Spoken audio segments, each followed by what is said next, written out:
నానాయాతనలు పోతాయి. తెలిసి కాని తెలియక కాని కొంతమందికి ఈ దృష్టి అని ఉంటుంది, నరదృష్టి. నరదృష్టికి నల్లరాళ్ళు పగులుతాయిట.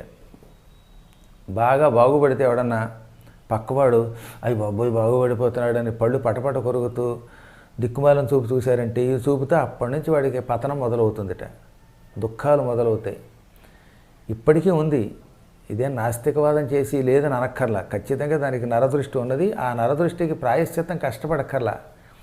సంక్రాంతి నాడు గొబ్బెమ్మల చుట్టూ ప్రదక్షిణ చేసి ఆ గొబ్బెమ్మల్ని ఇంటి గోడకి పిడకల కింద కొడితే ఆ ఇంటి గోడకి తగిలిన ఆ పేడ పిడకల వల్లే మొత్తం ఇంటికున్న వస్తు దోషం పోతుంది. అసలు ఖర్చే లేదు, సులభమైన మార్గం. అవి మర్చిపోయి ఎవరి దగ్గరకు వెళ్ళి వాళ్ళకి 10,000, 14,000, 20,000, 50,000 ఫీజు కట్టుకొని గోడలు పడగొట్టి మళ్ళీ కట్టించి నానాయాతన పడుతున్నారు. కానీ కేవలం గొబ్బెమ్మలు ఇంటికి ముద్దల్ని అదే పిడకల కింద కొడతారే అలా కొట్టుకుంటే చాలు, దానివల్ల వాస్తుదోషం పోతుందన్నారు.